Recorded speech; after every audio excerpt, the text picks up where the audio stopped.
Amigos, ¿cómo están? Bienvenidos a Radio Uruguay, bienvenidos a La Máquina de Pensar. Son las 19:02, arrancamos con Mati Rodríguez. ¿Cómo le va, Mati? En controles de emisión y Caro de Cuadro en la producción de este programa, amigos. Hoy hay que decirles que ya está en línea en la web la programación de la Feria del Libro Internacional de Montevideo, que arranca la semana que viene, ¿no? Arranca el lunes 30 va a haber un brindis y arranca el martes 1 de octubre y pueden verlo. Hablaremos de esa feria, obviamente vamos a estar el martes en un espacio que se llama Espacio Marosa, y en torno va a haber un breve homenaje a Lebrero, que replica de alguna forma el homenaje que se hizo en la Feria del Libro de Buenos Aires. Pero bueno, eso ya nos extenderemos. Ahora empezamos así. Esto quiere decir que está con nosotros Ramiro Sanchís. ¿Cómo andas, Ramiro? ¿Qué tal? Bien. Muy bien, profesor. ¿De vos, Pablo? Bien. Muy bien, con calor, está bárbaro el día, sí. Y sabemos que Mitos del Futuro ha regresado y que va a hablar de, en este caso lo anunciamos, de una ucronía, ¿puede ser? Algo más que una ucronía, pero que empieza como una ucronía, por decirlo así. Es una novela del autor chileno Jorge Baradit.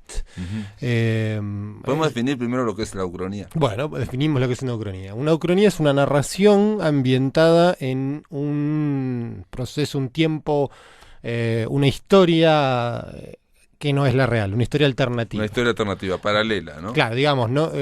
Colón nunca llegó a América. ¿Qué hubiera pasado? ¿Qué hubiera pasado, sí? Entonces uno puede pensar que, no sé, cualquier otro navegante hubiese llegado, pero las cosas hubiesen cambiado, hubiesen sido, pongamos, holandeses, no sé, invento. ¿O qué hubiera pasado con Uruguay si Artigas no es derrotado? Esa me suena que la hizo alguien muy mal. Sí, la hizo Ramiro Sanchís y se llama La Vista desde el Puente. Ahí va. Y imaginó ahí qué pasaba si Artigas no era derrotado, y era triunfador, era victorioso. Las por lo tanto se convertía en 30 años de tirano. Bueno, las ucronías muchas veces tienen que ver con el trauma nacional, por decirlo así, ¿verdad? O sea, con aquello que nos hubiese gustado, como nación, como colectivo, como comunidad. Y Uruguay siempre tuvo este asunto del país chiquito, de las derrotas de Artigas, de las manipulaciones diplomáticas que llevaron a la creación del Estado. Bueno, entonces en algún momento me parecía interesante imaginar cuáles son los puntos sensibles de la historia uruguaya. Artigas, Valle, claro, la Guerra Grande, qué sé yo, ¿no? Bueno, entonces, extrapolado un poco eso, puede, por ejemplo, podemos pensar cuáles son los puntos sensibles de la historia del siglo XX. Bueno, por algo, la gran mayoría de las ucronías que se han publicado en los últimos 40 años o 50 años tienen que ver con los nazis. Por ejemplo, la más paradigmática de todas es El hombre en el castillo, de Philip K. Dick, en la cual la premisa es que hubiese pasado si Alemania nazi hubiese ganado la guerra. ¿No? La novela es una novela ambientada en 1962, cuyo pasado inmediato, desde el 40 y pico, es la victoria nazi en la guerra. Y los japoneses también. Bueno, por supuesto, la victoria nazi el eje. ¿No? O sea, no se habla de Italia, no se habla de Italia. Se habla de que en Estados Unidos, en esa costa, triunfaron los japoneses. Es complejo porque Dick no da detalles en ese sentido. Pero bueno, pensemos, extrapolemos la pregunta a Latinoamérica o al Cono Sur, ¿no? Un hecho traumático, las dictaduras. En el caso chileno, claro, el 11 de septiembre del 73. Bueno, ahí tenemos un punto de inflexión que toma Jorge Baradit para su ucronía o libro, novela que comienza como una ucronía, llamada Cinco.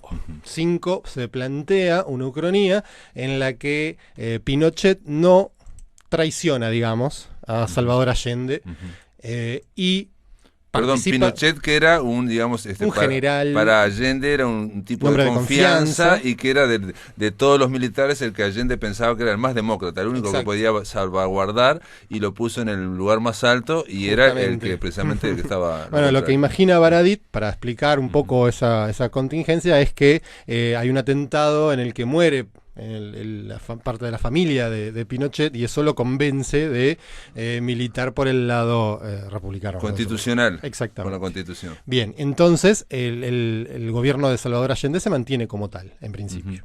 No se produce el golpe, es sofocado rápidamente. Y se convierte en la primera, digamos, república socialista que llega a través del voto. Bueno, pero hay algo más interesante todavía que eso. Lo que toma Baradit en particular es un proyecto que es real y desde el punto de vista histórico, vamos a llamarlo así, del gobierno de Allende, que es el proyecto Cybersyn.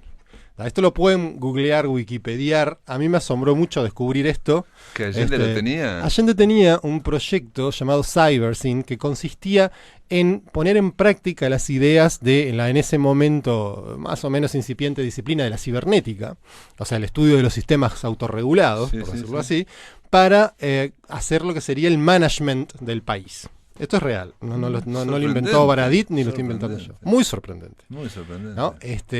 La idea de Allende era sincronizar mediante la tecnología de la época, ¿no? O sea, con lo que eran computadoras gigantescas. Podemos pensarlo de esa manera.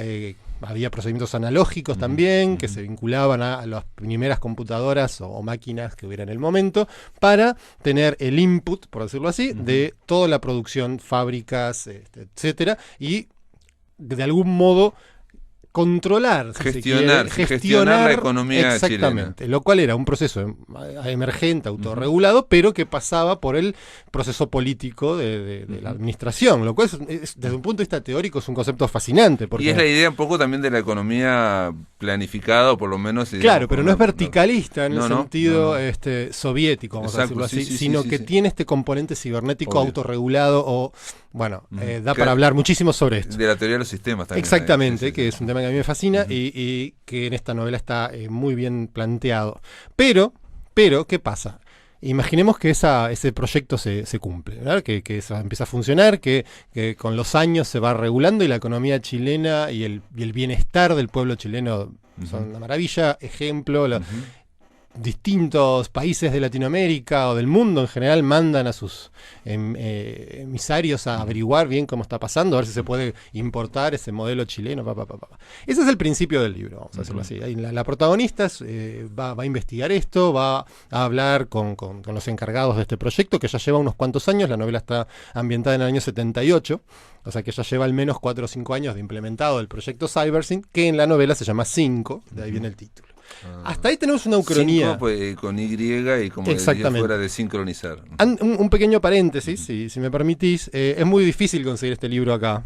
Si bien está publicado por una transnacional que es Penguin Random House, pero no ha llegado. Los fans de la ciencia ficción quizás se las pueden arreglar para conseguirlo, muchos ya lo deben haber leído. Baradit es reconocido a nivel de la ciencia ficción hispanoamericana, iberoamericana, por sobre todo su primera novela, que se llama Yggdrasil, que representó un momento muy importante para la ciencia ficción y el cyberpunk, sobre todo latinoamericanos. Es como un cyberpunk propiamente latinoamericano, es algo muy interesante. Luego se fue también explorado por autores mexicanos, algunos argentinos, acá muy poco, pero es una idea de un cyberpunk propiamente latinoamericano, por decirlo así, que tiene mucho que ver con mitos indígenas, ¿no? Claro, con elementos típicamente latinoamericanos, en el caso de Baradit chilenos, pero muy fácilmente pensables como algo más general, ¿no? No tanto la visión euro-anglo del cyberpunk de William Gibson, por ejemplo, muy tecnológica, más dura, sino que acá hay algo que está más abierto a, si se quiere, cierta espiritualidad. Y esa es la clave para entender 5, porque el mundo al que desemboca esta ucronía, por decirlo así, está profundamente mezclado con esas ideas del cyberpunk propiamente chileno y latinoamericano de Baradit.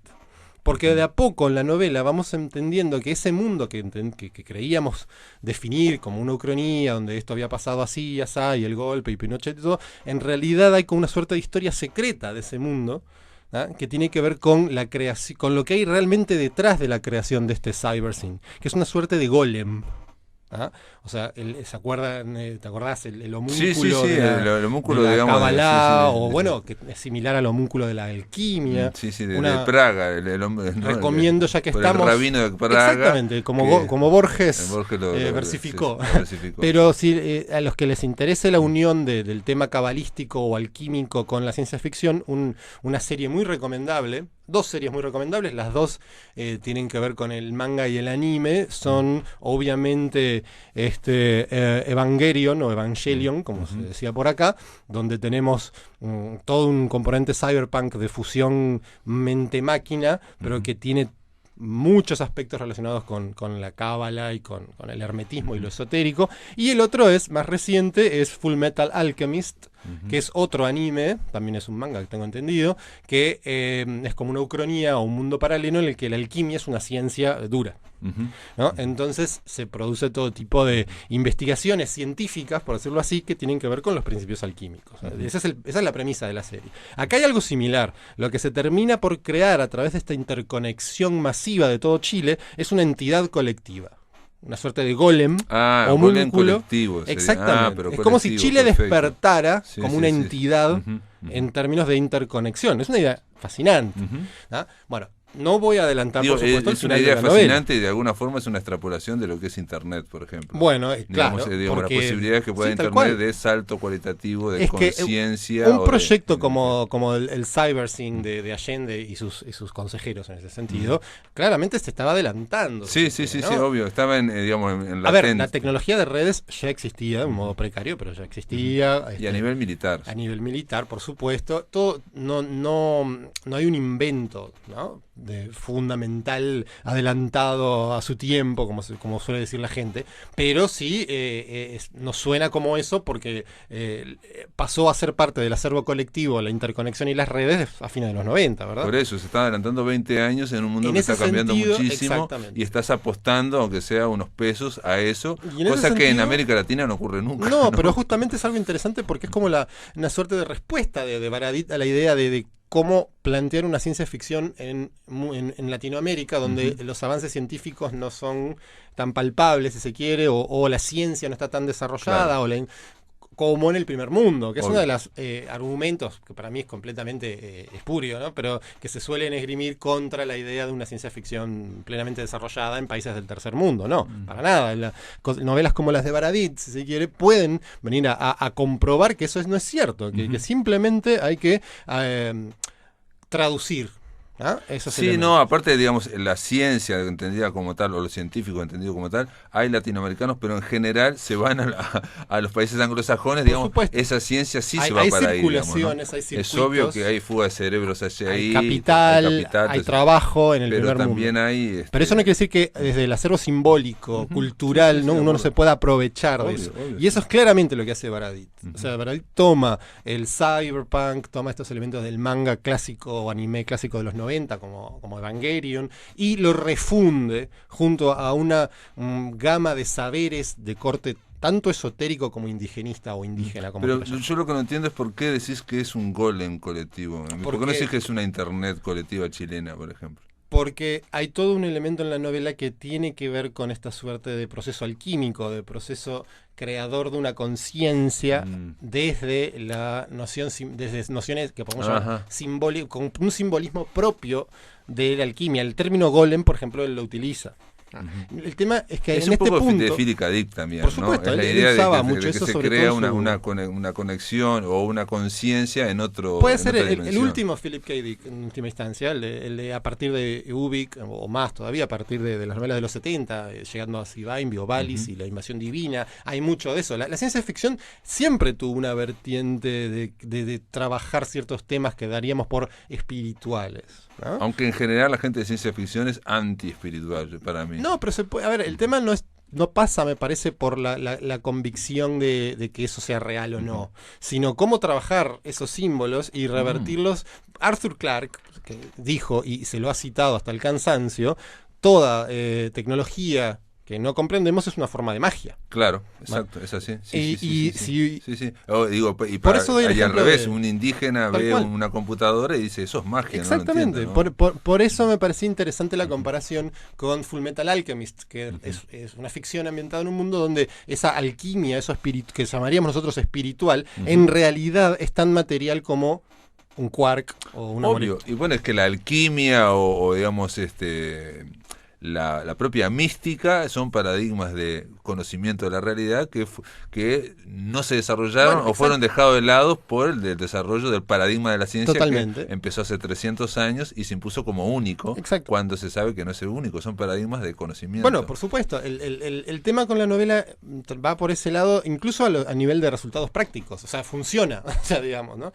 O sea, en las novelas de Baradit uno se encuentra con conexiones wetware, o sea, que no de conexión biológica con la máquina, ¿no? A través de yo qué sé, sondas insertadas en los nervios o lo que fuese, ¿no?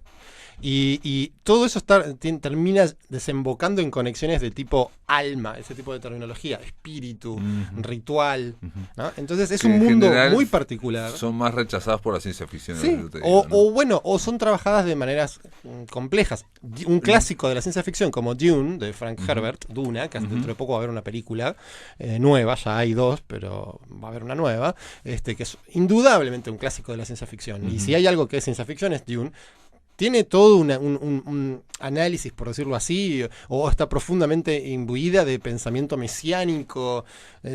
La ciencia ficción nunca dejó de lado eso. La pregunta es cómo trabajar esos temas, ¿no? O sea, en la obra de Arthur Clarke es clarísimo eso. 2001, Odisea del Espacio, está Sí, llena bueno, de y en referencias. Frankenstein también se habla de Totalmente. moderno Prometeo. Pero yo te digo, por ejemplo, capaz que nos vamos a otro lado, pero cuando estaba Lost, que digo, por más que es otra cosa, el final de Lost, tiene connotaciones como religiosas, hubo una reacción, digamos, de ese espantoso, Bueno, horrible, pero no sé qué, esa no sé cuánto. gente, la Pero, gente que reacciona pero ¿por así- qué? Porque vimos un cuadro, digamos, referencias como religiosas y se creen que entonces es todo religión, digamos. Bueno, lo que pasa es que- Perdón, y con Sí. esto te digo que la ciencia ficción muchas veces como que reacciona. Cierta ciencia frente a ficción, esa- sin duda. Sí, la ciencia ficción más dura, si se quiere, sí. Pero ni siquiera. Arthur Clarke es un autor de ciencia ficción dura y, por ejemplo, tiene un cuento que se llama Los 9.000 millones de nombres de Dios, que es otro clásico indudable de la ciencia ficción, compilado en 1000 antologías, que tiene que ver con unos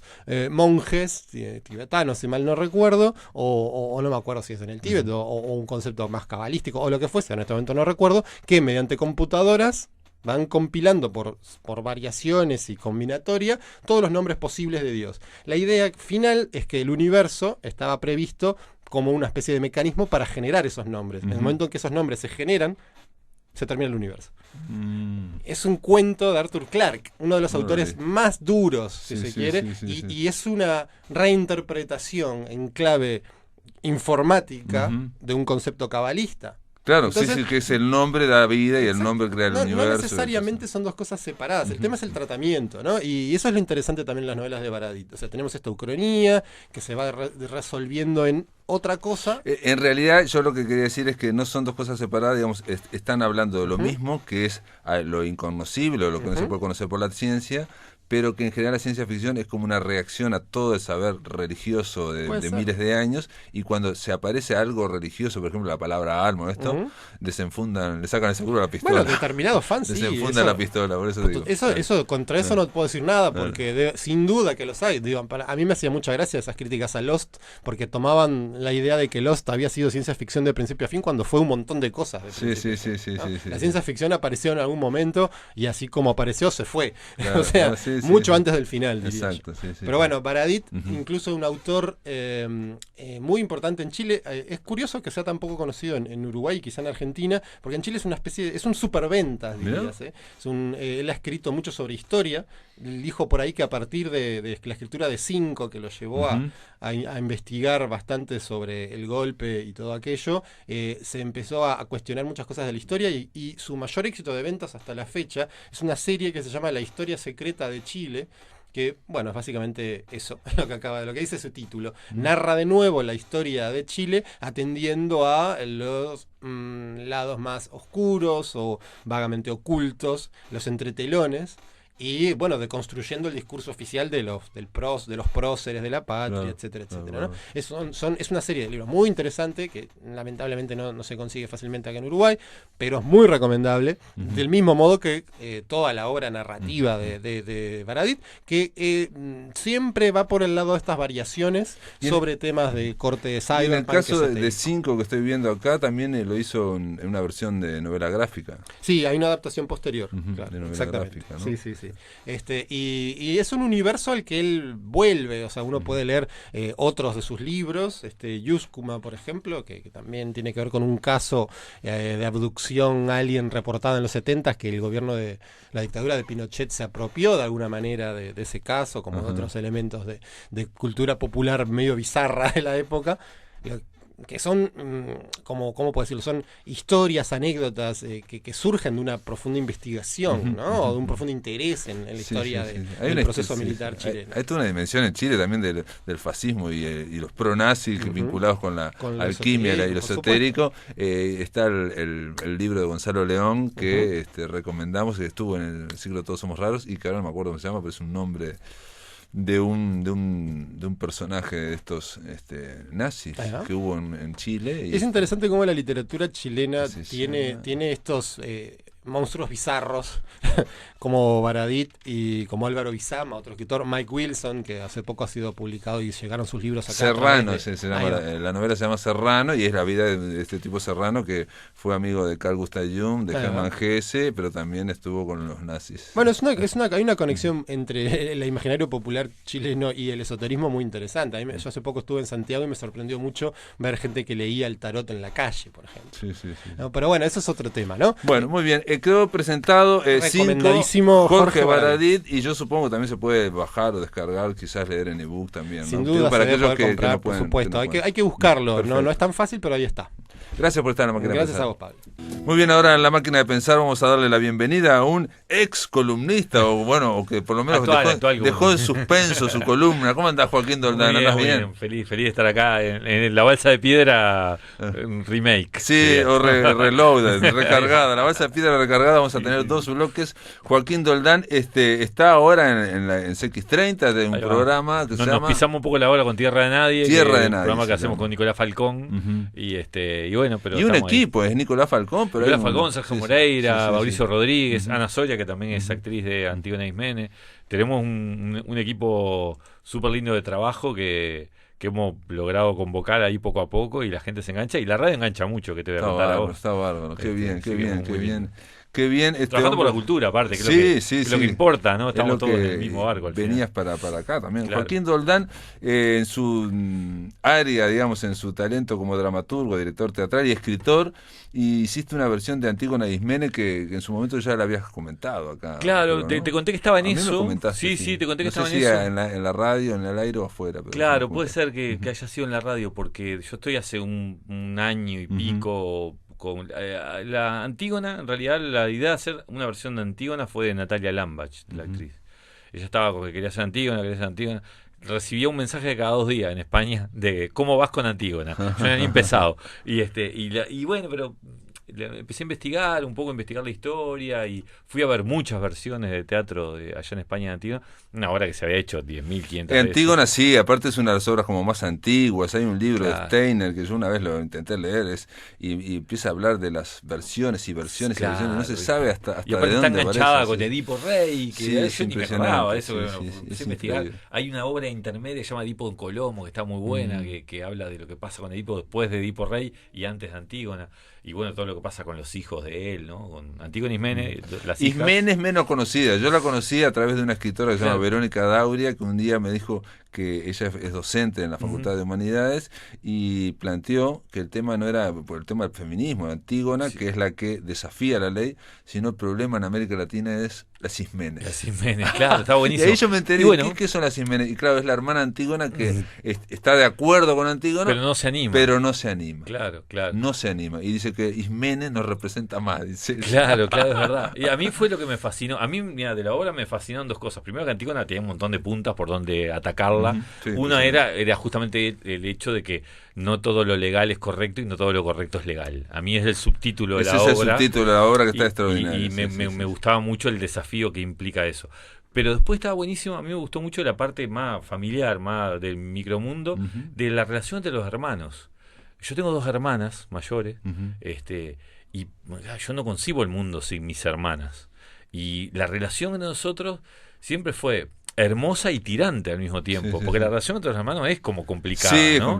Complicada, porque los mismos padres, la mayor es como la que manda, la del medio está ahí medio que no se sabe. Y aparte, en general, digamos, solo los hermanos pueden ser reflejos nuestros. Claro, aparte yo el único varón, ¿viste? Entonces era como tenía como privilegios por ser varón. A mí me dejaban salir de casa antes. Yo tuve ya en mi casa antes que mi hermana del medio, que me llevaba 11 años. Era como horrible, ¿no? Pero bueno, esa relación tirante a mí me llamaba mucho la atención, la relación de las hermanas plantadas en el mismo punto frente a a los dos hermanos muertos en este caso, ¿no? Y en el caso de este es Antígonas e Ismene, que son dos hermanas. Claro, entonces está centrada y que en el ellas problema dos, es porque pero el problema es porque su hermano fue asesinado. Claro. Polinices y Eteocles, los hermanos antiguos, también hijos de Edipo, se matan entre ellos en una batalla porque habían quedado en turnarse en el trono de Tebas. Dos hermanos, mirá, claro. Yo dije uno, dos. Sí, eran dos. Se habían quedado y en uno turnar. muere como héroe y el otro... Claro, uno es el rey en ese momento y el otro en ese momento es, digamos, el traidor, pero en realidad lo que hacía era reclamar el trono porque en teoría le tocaba. Entonces se matan entre ellos. Y el tío, que le rebote, termina siendo el rey, el tío de Antígona e Ismene, decide que el que era rey en ese momento tuviera un funeral de héroe de guerra, y el otro comida de los perros afuera de Tebas. O sea, lo peor que se le puede hacer que es no enterrarlo y que quede... Es lo peor que le puede hacer a un griego, su alma vagaría por los infiernos toda la vida. Entonces Antígona, como no está de acuerdo con eso, le parece inmoral, desafía la ley y decide hacerle el funeral a su hermano. Y no solamente porque su alma vagaría, sino también, de alguna forma, es el caso de los desaparecidos, ¿no? Claro, es la está idea muy planteado. de no tener una tumba donde ir. Digamos, en este caso no es que sea desaparecido, pero digamos, Antígona lo que dice es que no va a haber una tumba. No, la dignidad de enterrar al muerto. Mira, en muchas versiones, yo la última que vi la hizo una compañía que se llama TNT, allá en España, la última versión de Antígona, y estaba centrado en el tema de los desaparecidos, que es algo que en Latinoamérica se ha hecho. En Chile vi a través de internet, vi una versión de Antígona que también iba a ese punto, que es un punto, claro, muy evidente también, ¿no? El hecho de enterrar al familiar es la dignidad de después de pedir, saber dónde está, todo eso. Perdón, muy importante. En la Ilíada pasa algo similar cuando Príamo le va a pedir a Aquiles, llorando por favor, que le devuelva el cadáver de Héctor, del hijo, para que pueda enterrarlo. Claro, exactamente. Y Aquiles, que es un súper duro y que lo odiaba a Héctor con todas sus fuerzas, se compadece y dice, no, hay que devolverlo, hay que devolver el cadáver. Sí. Claro, fíjate que hasta él se dio cuenta de lo importante de ese... Ahí ves la deshumanización de la gente que no... Que vivimos acá, pasado, ¿no? vivimos en la represión y el discurso, digamos, el terrorismo de Estado, ¿no? O sea, la Ilíada se llama el coraje de Héctor o la ira de Aquiles, ¿no? La cólera de Aquiles, ¿no? O sea, estamos hablando de alguien que era muy enfurecido, y sin embargo ese alguien cuando ve al padre llorando dice, no, llévatelo. Llévate el cuerpo, claro. Exactamente eso está, y de hecho es importante la obra. Pero como a mí me parecía que era una obra Antígona que, quieras o no, mucha gente la dio en el liceo y se conocía, y bueno, y esto, el que no la conoce medio le suena. Me pasó lo mismo con la versión de Ricardo III. Yo dije, bueno, vamos a darle alguna vuelta por otro lado. Entonces tratamos de hacer primero un montaje. Por eso quería dirigirla yo, un montaje un poco diferente. Las dos actrices están todo el rato en escena, una escenografía muy minimalista, trabajan con 2 sillas, hay mucho teatro de cuerpo, mucho teatro de objetos, ¿no? Las sillas son casi protagonistas de lo que pasa en la obra. Hay música, la cosa del coro griego, yo lo trabajé con la música tuvimos la suerte de Maximiliano Angelieri, italiano, que es muy conocido, y nos hizo una música ambiental espectacular.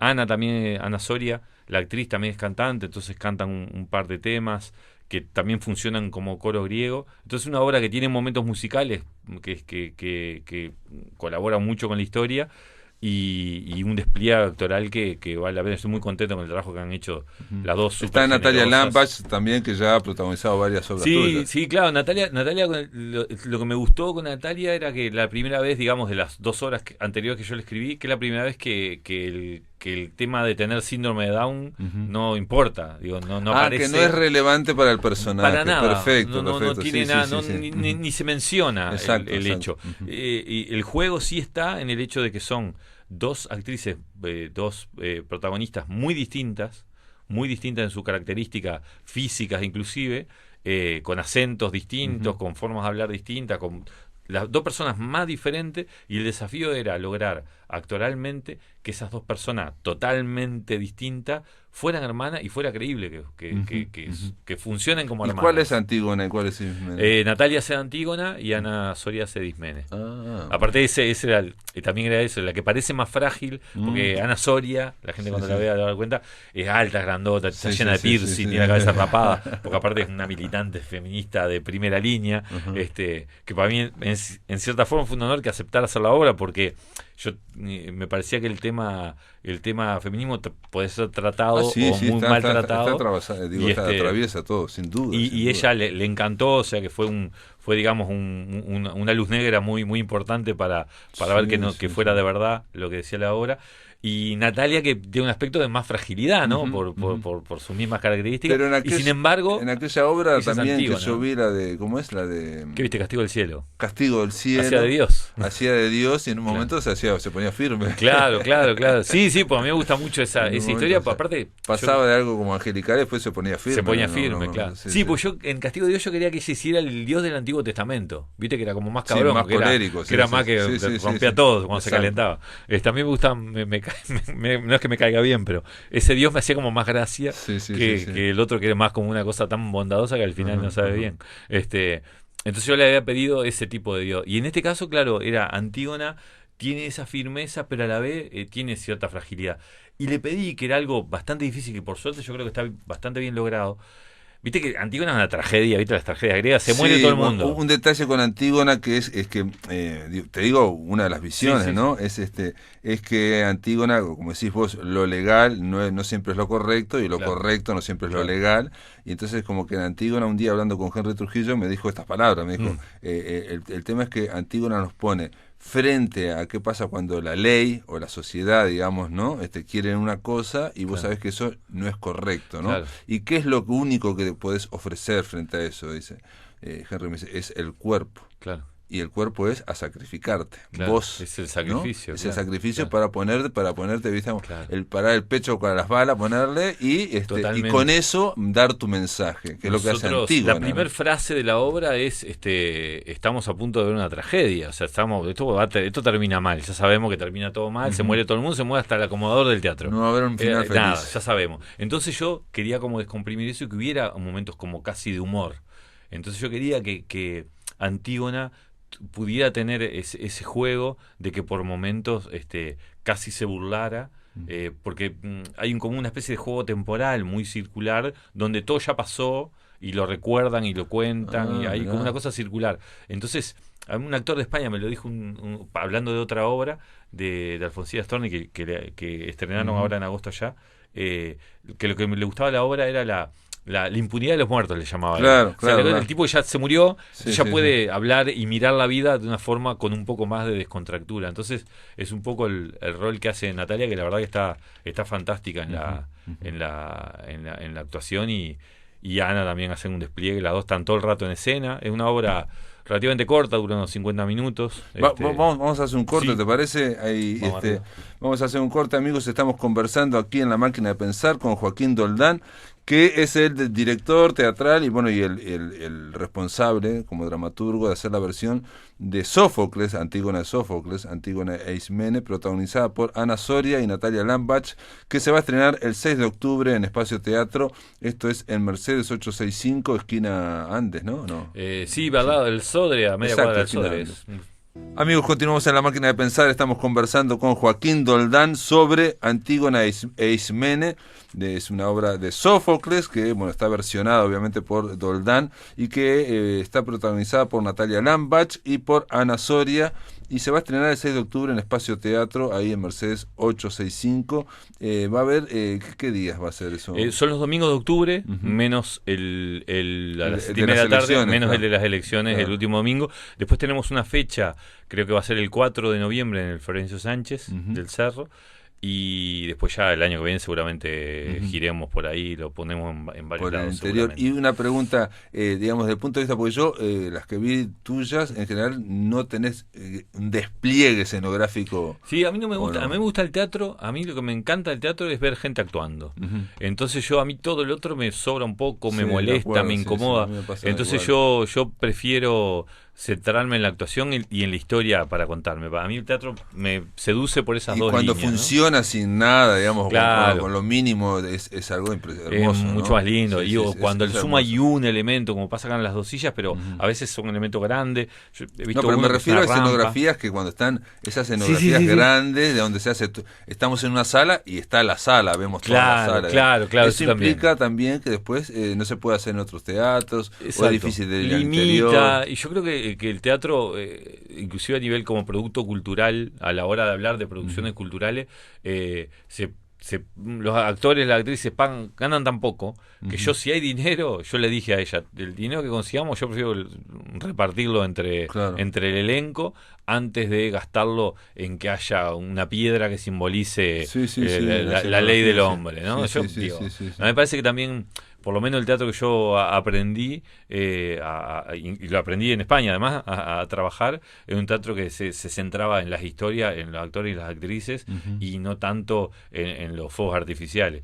Porque muchas veces pasa eso, ¿no? Que el fuego artificial termina siendo más caro y más limitante. Es más caro. Claro, y más limitante. Digo, todo el trabajo de luz, el trabajo esto de normalmente especiales. Se recorta de la ganancia del propio elenco. Entonces yo no me parecía, salvo que fue indispensable para la historia, que puede pasar, ¿no? Sí, también puede ocurrir. Digamos, hay una frase que dice, una vez leí de que acerca del tema de si había que haber desnudos o no desnudos, por ejemplo, y un dramaturgo español dice, no, es muy sencillo. A veces tiene que haber una mesa y debe haber una mesa. A veces tiene que haber un desnudo y la historia lo pide. Claro, sencillo, a veces es evidente. A veces es necesario, digamos, Totalmente. Pero Aparte, la historia. es lo divino del teatro, que el teatro no deja mucho lugar a la mentira, más allá de la mentira en sí, que es que estás presentándole a esa gente que se sienta ahí una historia, le decimos, mira, esto le pasó a los griegos y la gente lo tiene que creer. Entonces, la magia de eso es que todo lo demás tiene que ser de verdad. No hay muy poco margen para la mentira. Entonces, poner una escenografía ahí que a mí no me seduce, no me importa. Te pregunto todo esto porque digo, yo igual la voy a ver, pero para aquellos que nos están escuchando, porque siempre digo lo mismo, ¿no? Que se puede llevar al interior, que solamente basta pedirlo y que realmente de hecho, es necesario. yo, otra de las cosas que aprendí estando afuera, para mí es indispensable que la obra vaya al interior. Para mí los productos culturales uruguayos tienen que recorrer el Uruguay. Hoy la Cueva de los Monstruos estuvo en Artigas, ayer estuvo en Salto y estuvo en Artigas. Y una de las cosas que para mí más lindas que tiene la obra, o que está pasando con esa obra en especial, y lo que quiero que pase con Antígona es llevarla a los teatros, aparte en el interior de los teatros, ya lo sé, son espectaculares. Sí, ya lo sé. Entonces hay que darles vida, se llega rápido, es más fácil todo de lo que parece, y bueno, y a veces la misma producción no puede ser la que sea la limitante. Entonces yo ya como que lo concibo, y aparte, bueno, eso también lo aprendí en la crisis de España, pero a mí me gustan las temporadas cortas en los teatros, tipo esto, 3, 4 funciones, paramos, vamos a otro lugar. Yo creo que también cada sala tiene como un público. Entonces se puede hacer una especie de combinación de fuerzas entre la gente que arrastra el propio elenco y la gente que tiene el propio teatro, y se puede ir rotando y generar algo que lo que más hace falta, que es consumidores de teatro, consumidores reales, ¿no? Consumidores, como pasa con los libros, ¿no? Salir del círculo, ¿no? Claro, salir del gueto, digamos, eso es. Porque si no, el otro día, Horacio Cavallo me dijo en el programa de radio el otro día, un libro que anda bien vende 300 libros de ficción, ¿no? Mirá, yo ayer estuve entrevistando a Alfredo Zugarat sobre la revista de la Biblioteca Nacional, que está dedicada exclusivamente a Galeano, ¿no? Entonces Galeano le hacen una pregunta: ¿cuándo empezó a ser escritor? Cuando tenía 2 libros de cuentos. Y entonces le preguntan, esto fines de los años 60, y está ahí en la revista, lo leí, digamos, y le preguntan acerca de ser escritor, no sé qué, y bueno, él dice que no le interesa ni las mesas de escritores, ni las críticas, ni los círculos, que a él lo que le gusta, dice, una cosa que me pasó, dice, que es que yo voy en la pizzería, dice, y el maestro de pala, pizzero, dice, se sacó de abajo del delantal un libro mío, y me pidió que le escribiera algo, dice, y yo, dice, me sonrojé y no pude escribirle nada, porque para mí es lo mejor, el sumo, saltar, digamos, de ese gueto, digamos, ¿no? A mí me pasó, yo tenía la fantasía de ver un libro mío en la Feria de Tristán Narvaja. En usado, sí. Me lo mandó un amigo, se cumplió. Está bárbaro. No, pero un poco eso, saltar el círculo. Y en el caso de Antígona, yo te quería contar, no tiene nada que ver, digo, pero vos viste las cosas que se generan también. Nosotros aquí en La Máquina de Pensar le dedicamos una semana una vez a la obra Antígona. Toda una semana. Bueno. Vino Karina Blix, vino un montón de gente. Y esa semana pasan cosas, ¿viste? Esa semana, ¿sabes qué pasó? Fueron dijeron que iban a encontrarse los restos de la madre de Macarena Gelman, y fueron, y resulta que no había nada, pero sí es un despliegue, el presidente Tabaré Vázquez, Gonzalo Fernández, todo, ¿no? Y entonces, antes de empezar acá el programa, vimos cómo Macarena Herman encaraba la televisión y decía, empezaba a hablar y hablar y hablar y hablar y hablar, y diciendo que ya no aguantaba más el Estado uruguayo y que iba a hacer la denuncia internacional. Y de hecho la hizo. La hizo. Qué fuerte, ¿no? ¿Te das cuenta lo que es, no? Increíble. Justo la semana que estabas hablando de este tema, increíble. Es increíble, brutal, fuerte, ¿no? muy Y frente fuerte. al Estado, y frente diciendo, bueno, como esto no funciona, yo voy a ir a otra parte. Bueno, es la misma historia, ¿no? Si te das cuenta, es lo mismo. Es la importancia de poder enterrar a un ser querido y es una fuerza intangible y no siempre racional, ¿no? No emocional, y digamos que vos te querés racionalizarla, pero aparte otro detalle, decir que no, digamos, cuando las cosas están funcionando mal. Y aparte hay un digamos. montón de cosas que... No explicarlo. Claro, digamos, y en Antígona también hay un montón de cosas que trae el juego, porque estás hablando de una mujer, aparte, de una mujer joven, es eso, se ponen en entredicho muchas cosas, ¿no? La ley de los dioses, la ley de los hombres, la ley del rey, la ley del sentido común, que es una frase antigua en algún momento, ¿no? Sí. Frente, digamos, a la ley escrita. Y la actitud de Ismene, yo creo que en la obra yo soy bastante benévolo con Ismene, porque me parece que también era difícil, y se maneja otro tema que a mí me fascinaba de Antígona, que es el tema de la culpa, ¿sabes? A mí me parece que a través de la religión se nos ha inculcado, pero no solamente a través de la religión.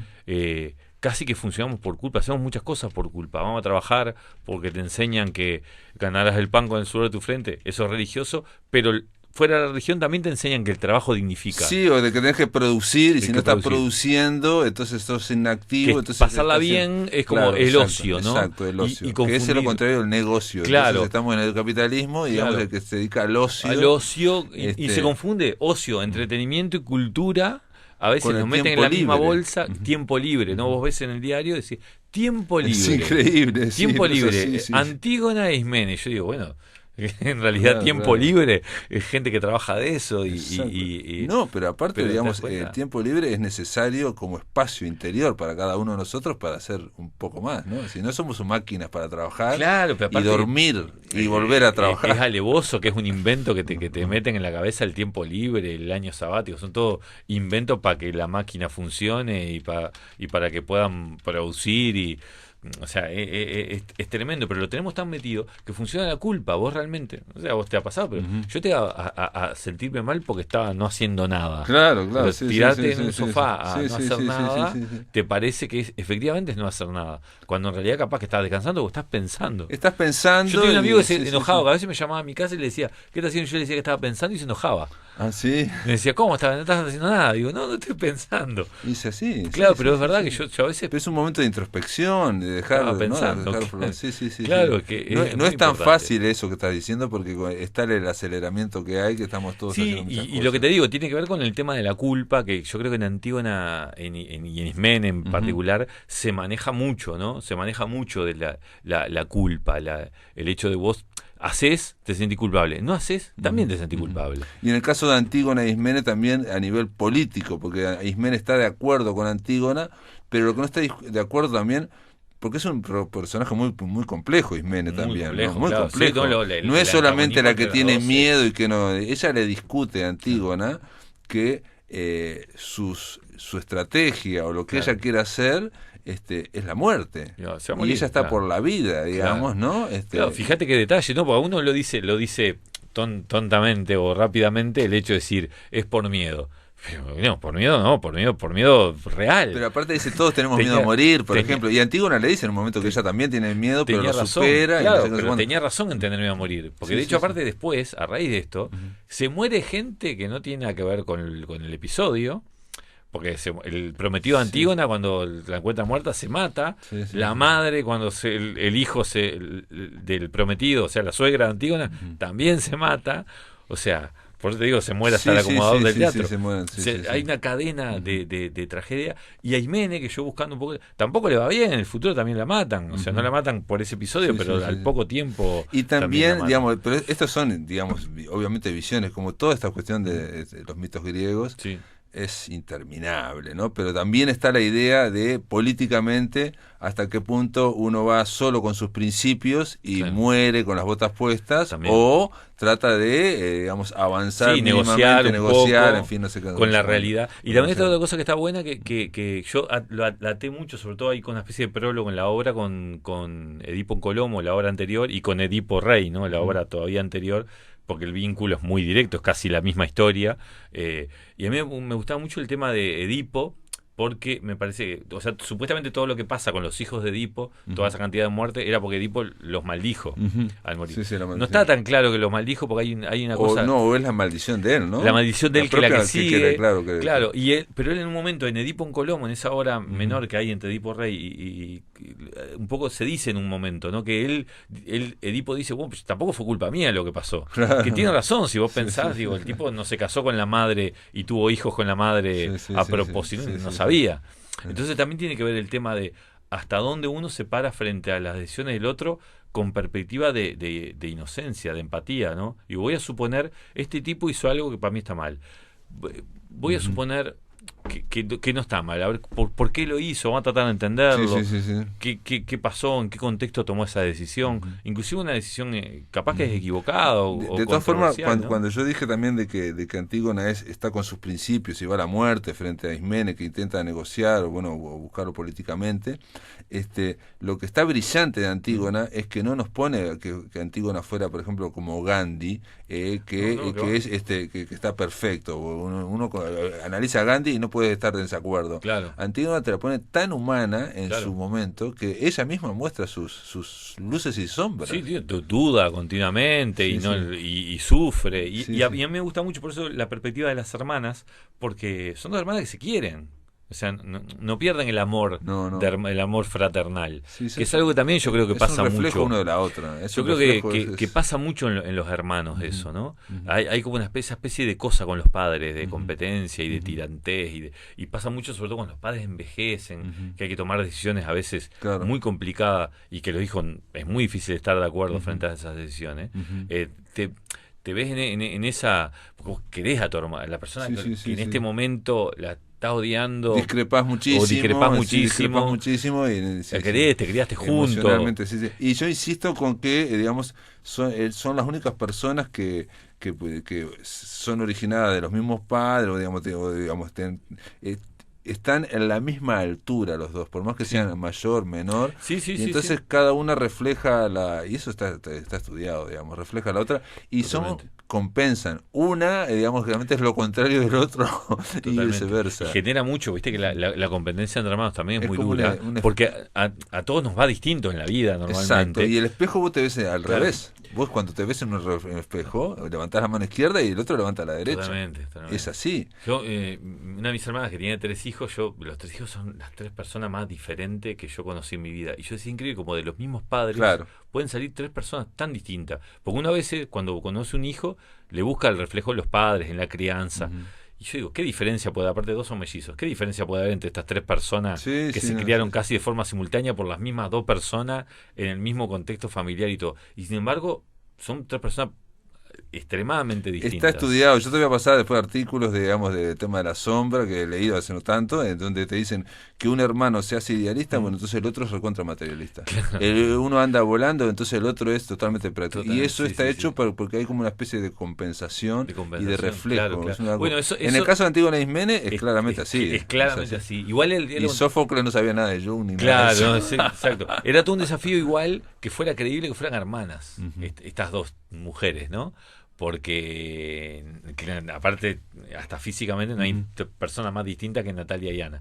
Y sin embargo, ¿sabes que yo del primer momento entré y se entró a generar como una conexión? Claro. Están todo el rato en escena juntos, dependen mucho de una de la otra y han hecho un trabajo hermoso de las dos desde el punto de vista de las 2 actrices, que también requirió una preparación previa bastante importante, porque es cierto que si no estás acostumbrado a trabajar con Natalia, lo primero que ves es una persona con síndrome de Down. Claro. Entonces, y a mí me encanta ahora porque Ana hicimos una entrevista el otro día y de hecho me dio hasta la sensación de que cuando le dijeron lo del síndrome de Down, no se acordaba. O sea, lo dejó Sí, de ver. sí, no lo había visto. Sí, lo dejó de ver. No le pareció lo dejó de relevante. ver, Sí, sí, no sí, le claro. parece nada. Claro, claro, sí, y sí. al día de hoy, aparte, Claro, no claro. le parece relevante Claro, no en parece absoluto. relevante, claro. Porque se genera una relación. Bueno, pero también pasaba cuando, digamos, la veías a Natalia actuando. Sí, un momento que pasa un segundo. Sí, Eso está buenísimo. Es uno de los objetivos del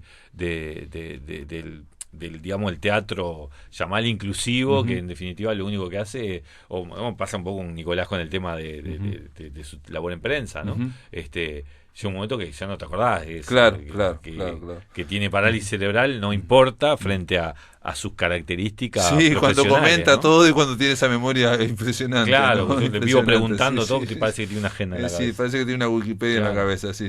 Bueno, Joaquín Doldán, gracias por estar en La Máquina de Pensar. La versión se llama Antígona Ismene, reitero, se va a estrenar el 6 de octubre, el domingo 6 de octubre en el Espacio Teatro, que está ahí en Mercedes y Andes, y hay que decir que va a ser todos los domingos de octubre. Todos los domingos de Ya octubre, hay algunos 2x1 ahí en la vuelta, así que se puede la gente acercar Perfecto. ahí al teatro. Dale. Y que no se lo pierdan, está buenísimo, no se van a arrepentir. Muy bien, amigos, se terminó La Máquina de Pensar. Mañana vamos a oír el encuentro que hicimos la semana pasada, el Todos Somos Raros, con Natalia Cito y Gladys Franco. Las dos son narradoras, las dos son psicoanalistas. Natalia Cito trajo su novela Rara y Gladys Franco trajo su libro de cuentos Mañana será otro día, editado por Yagurú. Y sobre todo van a oír también las canciones de Mariana Lucía, que nos acompañó. La verdad que estuvo muy, pero muy bien. Que lo pasen bien.